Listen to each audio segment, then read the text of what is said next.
Welcome to Orange County Power Players, where we spotlight the personal, professional, and financial success stories of OC's top leaders. Here's your host, Danny Flores.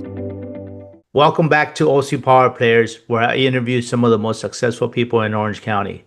I'm Danny Flores, your host, and today's honored guest is Tod Novak, zooming in from Scottsdale, Arizona. Tod Novak is the founder and CEO of the Novak Group, a leader in sales, communication, and leadership development. With over 25 years of experience, he helps leaders and teams drive performance. Tod is an active member of the National Speakers Association, having served as the president of the Greater Los Angeles chapter in 2016 and as the dean of the Speakers Academy for the Greater Los Angeles chapter in 2015. He is also the founder and past president of the National Speakers Association, New Mexico. Welcome, Tod. Thanks for having me, Danny. I feel like I need to pick my mic up because yours, looks bigger than mine. There we go. Make it a little bit higher. I can't let you have a bigger mic than me. That's just not going to work. Okay. All right. Let's even it out here. So how's everything going out in Scottsdale for you? It's great. We just got here from Newport about 4 days ago. Mm-hmm. And, we're acclimating. I think we left Newport was 72 when we left, or 73. Mm-hmm. It was a little warm that day. And then we came out here. So pay attention. 72 or 73 was a little warm that day. It's a little warm that day. And then I think we rolled up at their house, and it wasn't too bad, but it was like 98, 90, 97. So yeah. Nothing like Newport out here, right? Right. But it's a dry heat here. So, it's all about the dry heat. Yeah. It's different. It's more tolerable because of no humidity. Actually, as you know, the last couple of weeks, there was some days, and I play golf in Irvine quite a bit at Strawberry Farms, and the humidity was like, I couldn't believe it. I said, guys, I think the humidity is like 70%, and I asked, Siri, and she's like, no, it's 90%. So. We were all sweating. It was only like 85 degrees. Yeah. It felt like it was way warmer than that. Yeah, I get alerts that say it's raining in Irvine, and I'm like, I don't see any rain clouds. Like, what are they talking about? Right. So I guess maybe that's what brings in the humidity out here a little bit. But, that's maybe, 2 weeks out of the year. Other than that, we're spoiled. Yeah, if there's one thing you can't complain about is Southern California weather. That's what keeps everybody there. It's exactly. I know quite a few wealth managers, obviously, in that around that area, because there's quite a few of them because of the wealth in Southern California. And I remember when I first moved there, I just kind of joked about it. I was like, man, it's so expensive here, Bob. And they're like, oh, shut up. That's just a climate tax, okay? That's just going to pay to live here for the weather. I'm like, okay, you got to go. Yeah, it's your weather tax, exactly. Yeah. That's why we complain about it, but we're still here. There you go. So tell us a little bit about the Novak Group and how you got started. Well, super long story, but I'll make it super shorter, so to speak. So, I've had off and on about 12 different businesses in my life. If you count my lawnmower business that I had when I was 9 years old. I didn't have a lawnmower, so I had to borrow everything from my next door neighbor and give him a cut of the business. So I learned that early on. And I got to the point where I met my mentor back in, I was 24, 25 years old, and he was a professional speaker. And he was making $5,000 a speech back then for 45 minutes. And I'm like, wow, for 45 minutes, that's a pretty good gig to get paid that much. And so, I think I want to do that. So I was like, all right, so, what do you have to do? And so, started practicing, I joined the National Speaker Association because I'm like, I've learned that if you want to be successful at anything, you got to hang around people that are more successful than you. Or you can try to learn the hard way through hard knocks, and you still got to learn a little bit of that on your own, but still it's better to learn from people that already have the expertise. And so that kind of started me down that path, professional speaking. And then probably about 13 years ago, I met my wife in Newport Beach through a client that that's a long story, but I hired her, and she ended up Didn't even know she was interested in me till afterwards. And so, long story short, now we're married, and I'm Oh, moving. I'm nice. moving to Newport Beach, and I'm like, okay, this is kind of cool. Yeah. But then I said, I don't want to jump on airplanes anymore. I know it's I have some of my colleagues that love it. I mean, they'll jump on airplanes till they're 90 years old. As long as they're paying them, Right. they'll Yeah. they'll travel. They love it. They love living out of a suitcase. I Right. guess I got to the point after doing it for 12 years straight. I was like, I kind of like Newport Beach. I like the area here. Right. Love my Right. wife. I want to hang out with her. We got a pretty good backyard as far as wealth and businesses. I was like, could I do something different than just speaking all the time? That's kind of when I switched my model. Hmm. And I said, what could I disrupt? And that's kind of what I landed on. Everything was like Uber was disrupting taxi. Everybody's trying to disrupt Right. something. Right. And I kind of landed on sales management. I feel like sales management hasn't changed much in 30, 40 years, fairly Hmm. antiquated. We all know that we don't leave companies, we leave managers. And Hmm. so I took out a whiteboard with my team and drew a line down the middle. And I think my team was me, my wife, and one other person at the time. And I drew a Yeah. line down the whiteboard and I put, okay, let's put all the pros and cons and what you have to be a great sales manager. And what I just landed on was it's kind of an unfair position. You have to be psychologists. You have to know how to Hmm. run a sales meeting. Right. That's difficult in itself because we've all been in bad meetings. Right. The last thing we Right. want to do is be in this meeting. We want to get out. Yeah. Yeah. And then, can you coach? And I was like, hey, I've done some coaching. I've done now over 12,000 coaching sessions in 25 years. So I feel Hmm. like I'm getting better A at little that. bit of experience there. Yeah, a little bit of Yeah. experience. Yeah. And, Yeah. I just, go ahead. I'm sorry. No, no, I'm Yeah. yeah, So absorbing it all. I just kind of went through the whole list and I'm like, I think I could do a better job than most sales managers. I'm not gonna say every sales manager because there's some great ones out there too. Right. But Right. I'm like, could I do better? So we started looking for companies that didn't have a sales manager, but the CEO and president was running the sales team. I figured that would be the low-hanging fruit. And so we Hmm. did that we actually ran the sales team for a few companies and we did extremely well. And then we started getting calls from people that say, well, I don't need a sales manager because I have a sales manager, but my sales manager needs a little coaching, needs a little training. He's new. He's never been trained as a sales manager. Hmm. Would you be willing to share your secret sauce, so to speak, and processes and do what you do? And I said, yeah. I said, of course we would. Why wouldn't we? That's a great idea. So we typically do that for a year. We work alongside the sales manager. We either run the sales meetings together or run them for them. We do the one-on-one Hmm. coaching. We coach them, we fix all the processes, make sure everything's set up correctly. And then basically after a year, I think our longest engagement has been 2 years and 5 months with somebody. Hmm. We basically turn it back over to the sales manager, and there you go. They're able to continue running with it. So we've now run sales teams or helped run sales teams with about 24 companies in the last 10 years in about eight different Nice. verticals. We've increased sales on a low end $750,000 and believe it or not, a high end $100 million. We helped one company increase their sales. So Wow, that's significant improvement there. yeah, we've been pretty fortunate. Like I tell my clients, look, sales do three things.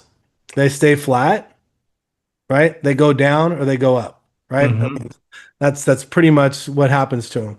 And so fortunately, every client we work with, you know, knock on wood, as they say, all sales have gone up. We Hmm. don't typically work with everybody. There's maybe 20% of the time where like we know it's not a good fit. We can't really increase the sales. So all I have is my reputation, where it's not like we're doing this mass marketing campaigns where we have all these leads coming in. And so the Right. majority of our business comes from referrals. So, we Yeah. just want to go in, do a great job, get referrals and keep moving on. So in a sense, it could be something like a fractional sales manager in a sense for companies that don't have sales managers and perhaps their budget doesn't allow, or maybe the company size doesn't allow to have a full-time sales manager. You can come in and lead the meetings, um, create processes and procedures for the existing sales team, and kind of help guide them build from there.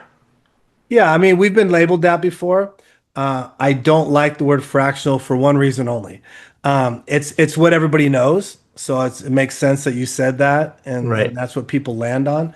But where I correct them on is a typical fractional like CFO or Right. Right. COO. What they typically do is they work with five companies max. they give each company one day of the week, Hmm. and that's the day of the week that they're in the office and they're working and just for that company.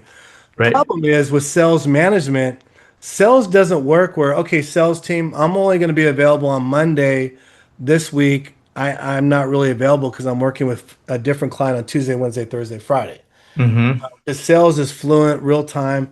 So we've had as many as 8 clients, but they get our full attention. We don't have to physically be there. We're able to do this Right. remotely most of the time. Thanks to COVID, we figured it out. Right. We were Right. about Right. 50-50 prior to COVID, and then we went 100%. And we got the secret sauce now. After we're there for a month or two in person, we can pretty much do it remotely for the most part because we Hmm. manage them through accountability, through text message, through emails, through coaching sessions, through meetings, through stats, all these different ways. So that's the only correction I'd make is, because I can't tell a sales team, well, you can only call me one of the days a week, or you have to call me after 5 o'clock. Right. Because, sales guy needs help, they need help. No, no, that definitely makes sense, and that goes to also the quality of service that you're providing, that you're available basically when when they're needed, and that makes it better communication for everybody, I think. I mean, and we let our clients know. Obviously, like right now, I'm doing a podcast with you. If one of my Right. sales guys reaches out from a sales team, they all know to leave a message or they know I'm going to get back to Right. them. Right. You're in a So I'm not meeting. like on demand all the time. No, no, But no. Yeah. Yeah. if you're doing the right coaching, the right training, you have the right processes in place, and Right. you're managing the team correctly, you don't need to be on demand. You just need to make. Exactly. Right. Right.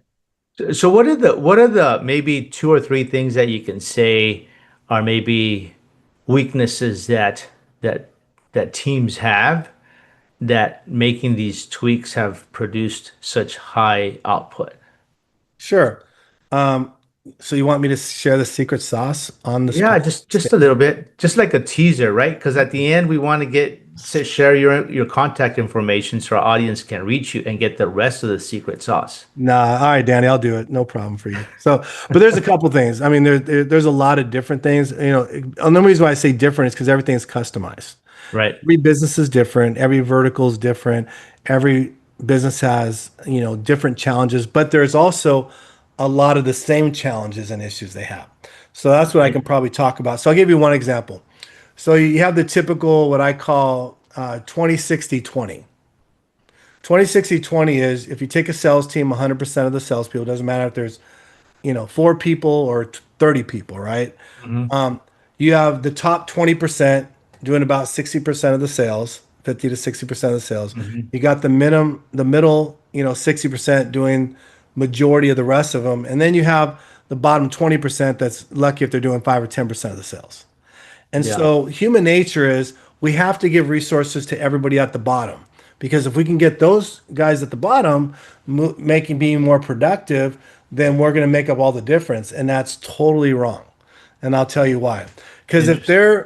if let's say your top guy is making $1 million in sales a year, your middle Hmm. guy's making a half a million, and your bottom guy's making 100,000. Hmm. If I move the bottom guys up to 200,000 or 250 or even 300,000, how does that really make a difference? It makes a little bit of a difference. But if I can take the top sales guy and say, how are you doing $1 million? How can we maximize your effort, right? To make you be able to do only what you can do. Maybe we get you assistant, maybe we get you some help because we need you selling. And we get now he's producing 1.3 or 1.5 million, right? Right. And then the middle guys, we figure out a way to give them more what I call bandwidth for actual proactive selling. Then Hmm. what we end up doing at that point is they can grow 200,000, $300,000 more, $400,000 a year.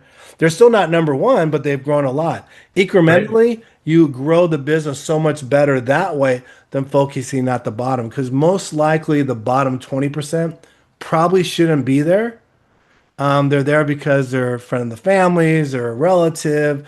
They've been with the company a long time. There's a lot of loyalty there, and that's fine. And there's nothing wrong with keeping people like that, but just giving them a lot of extra time doesn't make a lot of sense.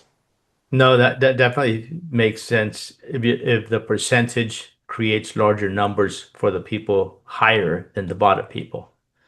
Right. Because it's mental, right? The person at the Yeah. bottom thinks I'm doing 100,000, 150,000 a year.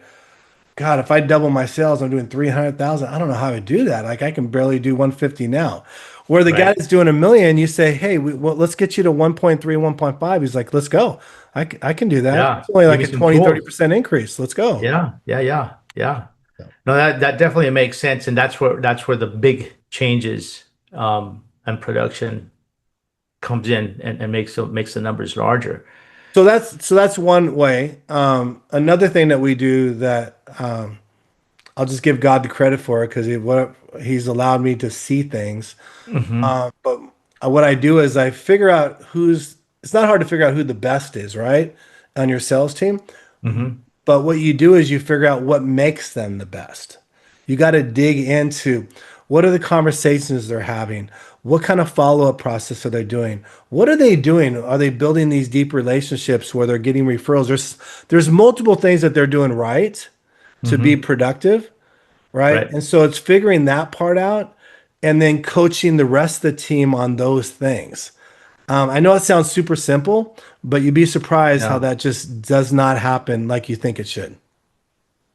Now, what's one thing that you can share that in having those conversations, because that's interesting in determining what makes you a great leader and leading the team in sales that nobody else is doing. What would you say one, so anybody who's listening, who's maybe in that type of environment or position can maybe implement into the strategy and they'll see I, overnight I, I, changes. I call it pouring gasoline or stepping on the gas. And what I mean by that is anybody can tell anybody what they're doing wrong.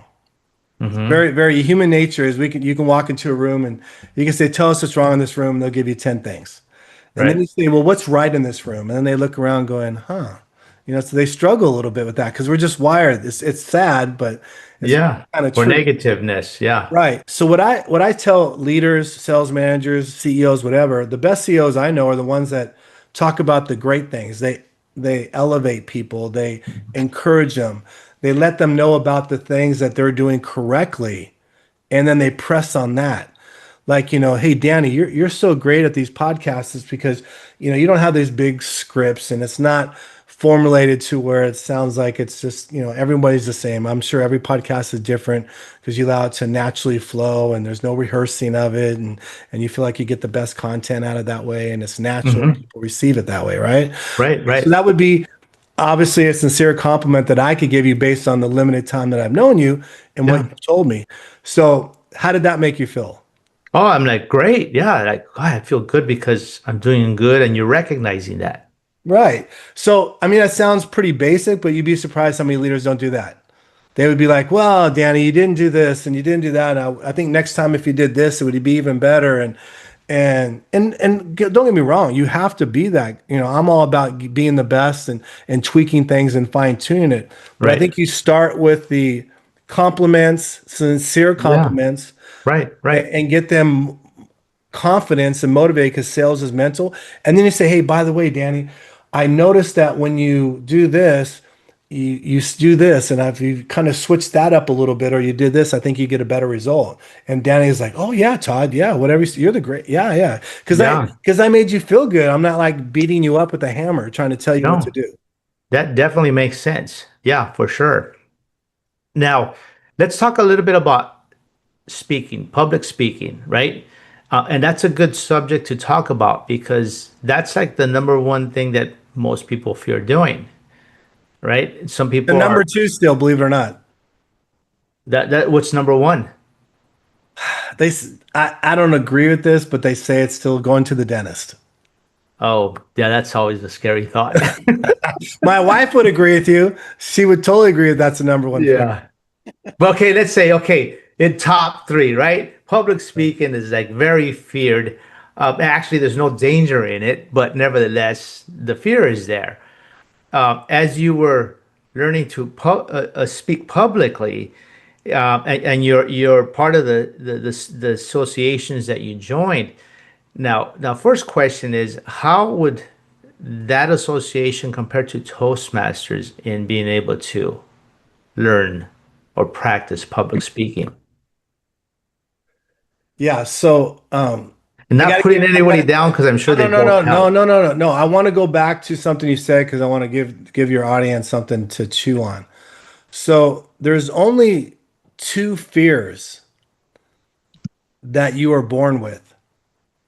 There's 2,600 documented fears that human beings have. I mean, think about that for a minute. 2,600 documented fears, and they got drugs for most of them. but Oh, yeah. but they're fears. But there's Yeah. only two that you're born with, and you know what those two are? No, I'm curious. So fear of heights, Okay. because You're born with that, God puts that in your body as a safety mechanism, right? so that if you're getting close to a cliff or you lean out close to a window or balcony, you get that Right. kind of ooziness in your stomach. Yeah. Yeah. That's naturally put in you. And then sudden noises, like sudden noises. People are feared of sudden noises. Okay. So this is the heavy part. Every other fear that you have You is a learned. learned fear. Yeah. Everyone, That's interesting. Yeah. everyone. So that means that every other fear out those two is a learned fear, meaning that you can relearn it and change it. That's it. Yeah. That's interesting. Now, I know I used to be in the building industry, so I've actually know guys that have no fear of heights. I don't Yeah, know because what they get over eventually. Eventually, they it's no big miss. deal. Yeah, yeah. Yeah, they miss that. But I could see how we learn fears. Sometimes our parents tell us, sometimes we build them in our minds, like what are people going to think? What we're if we're public speaking, they're not gonna like it. We want to please everybody, and I think one of the biggest things is forget about pleasing everybody. You're gonna have You'll you never always do it. have You'll people never that do like it. it and they don't like it, and it is what it is. So speaking back to some tips. So one thing I tell everybody that's getting ready to speak, including professional speakers, is whatever content you typically have that you prepared for, cut it in half because you have way too much. Mm-hmm.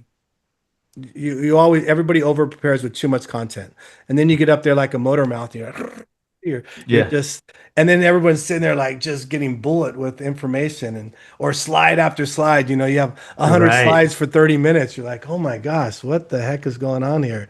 Way Yeah. too Yeah. much information. Right. I'm a very interactive speaker, so I ask questions and engage the audience. So I usually take 100%, cut in half, and then I cut it again down to a fourth because I need Mm-hmm. to leave a lot of time for interaction because that sucks up a lot of time. Mm-hmm. And then as far as the other one that's very helpful, and I still have to remember this all the time, when a speaker, whoever professional, non-professional, doesn't matter, messes up, meaning they forget to say something that they thought they were going to say, or they went a different direction, or they didn't tell the story right, or whatever. You Mm-hmm. see it on their face, their body language, or they make some comment like, "Oh no, no, wait, it was wait, I told that too soon, or I wasn't supposed to be there. Let me get to that later." Or, "Oh, I'm sorry about that." Okay, understand that the audience has no clue what you're going to say. Mm-hmm. So as far as they're concerned, they don't know you made a mistake till you recognize it and tell them. Just keep going, right? Going. They don't know. They have no clue. Absolutely no clue. I remember, so back to your Toastmasters question. So I think everybody, professional, non-professional, should join a Toastmasters. They should, it's going to teach you how to speak. It's going to help you get over those fears. And no matter what you do in your life, working for someone, entrepreneur, Mm-hmm. whether you have to speak a lot or a little bit, it's going to Mm-hmm. help you tremendously. Super inexpensive, not too big of a commitment.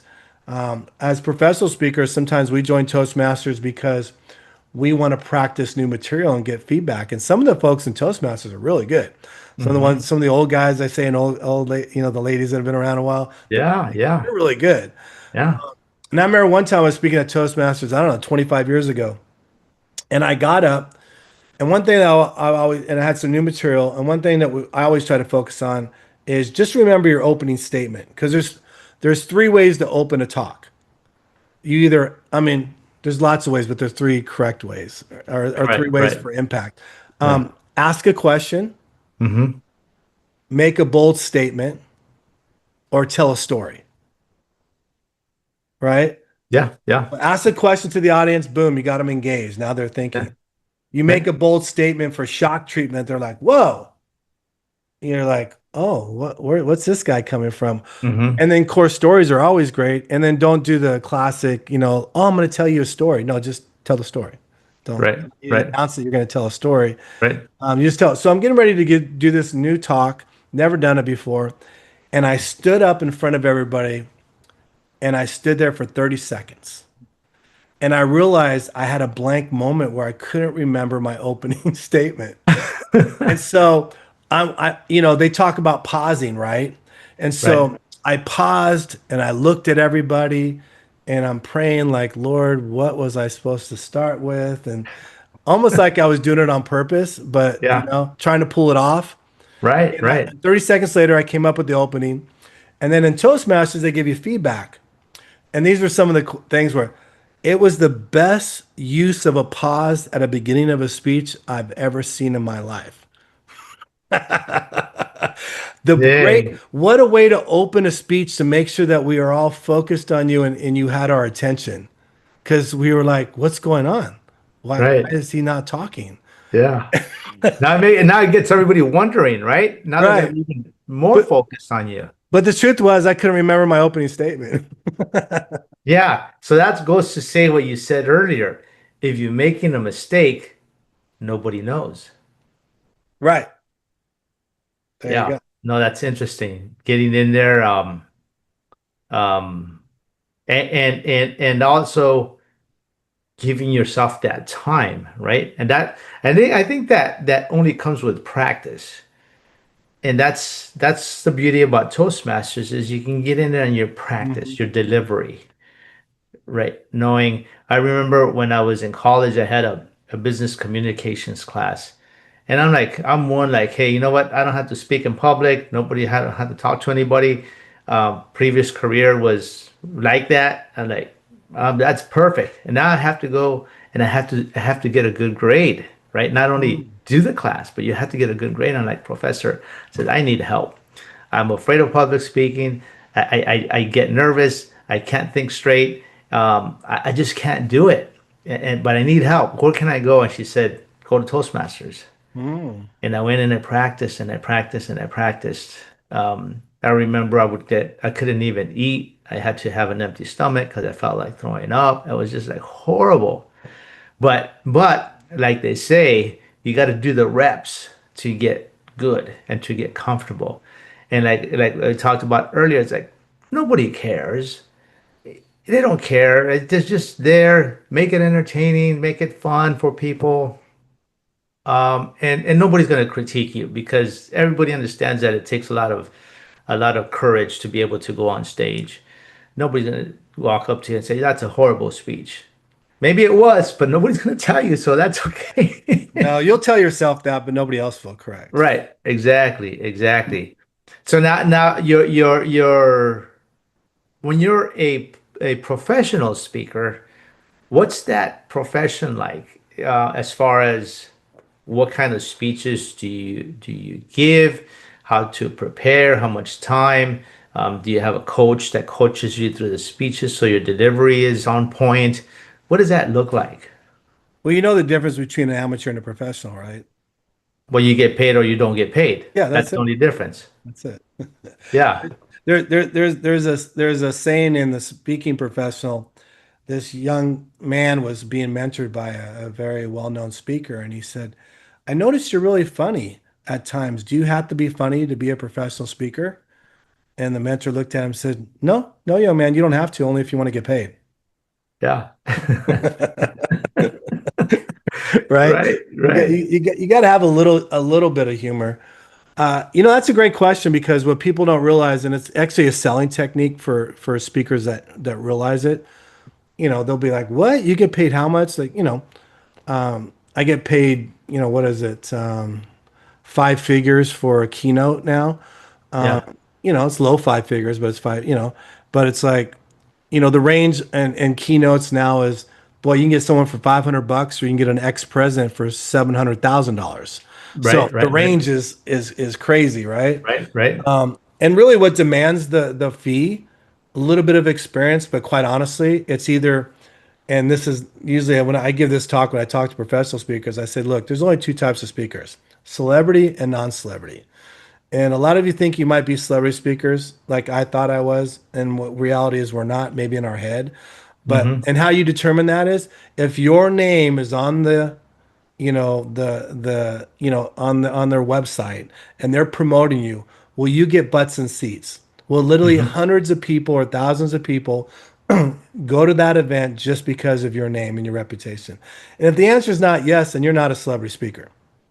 That is true. I Yeah. mean, that Yeah. that that's just the reality of it. So Right. as much as I might wish I was or think I am, I'm not.